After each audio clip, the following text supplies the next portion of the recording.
பூஞ்சோலை மாணவர்கள் அனைவருக்கும் வணக்கம். இன்றைக்கி நீதிமன்றம் சார்ந்து ஒரு சில முக்கியமான இன்ஃபர்மேஷன்ஸ் பார்த்துலாம். ஸோ உச்சநீதிமன்றத்தோட ஆர்டிக்கல் என்ன அப்படின்னு பார்த்தீங்கன்னா 124 முதல் 147 வரை.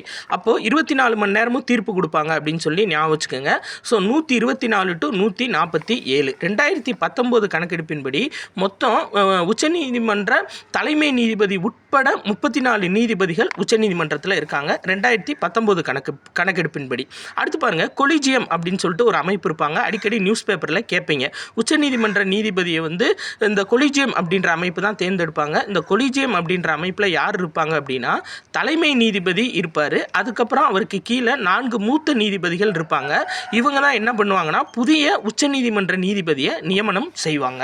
அடுத்து பாருங்கள், முக்கியமானது என்ன அப்படின்னா இந்த பொதுநல வழக்குகளை மொத்தம் 3 ஆர்டிக்கல் படி நம்ம கோர்ட்டில் போடலாம். ஒன்று என்ன அப்படின்னா 32 ஆர்டிக்கல் 32 படி உச்சநீதிமன்றத்திலையும், ஆர்டிக்கல் 224 படி உயர் நீதிமன்றங்களையும், இதுவே குற்றவியல் நீதிமன்றங்களில் அதாவது நடுவர் நீதிமன்றங்களில் குற்றவியல் சட்டப்படி 133 ஆர்டிக்கல் படியும் பொதுநல வழக்கை நம்ம பதிவு பண்ணலாம். ஃபஸ்ட்டு பொதுநல வழக்கு 2005 நீதிமன்றம் ஏற்றுக்கிருச்சு.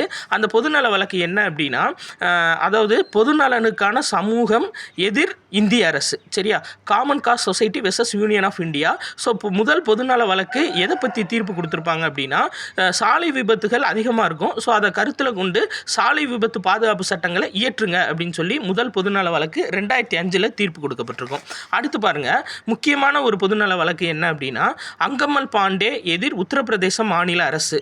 இதில் என்ன தீர்ப்பு கொடுத்துருப்பாங்க அப்படின்னா காஞ்சிராம் நினைவு அரங்கம் அப்படின்னு சொல்லிட்டு ஒரு அரங்கம் இருக்கும்.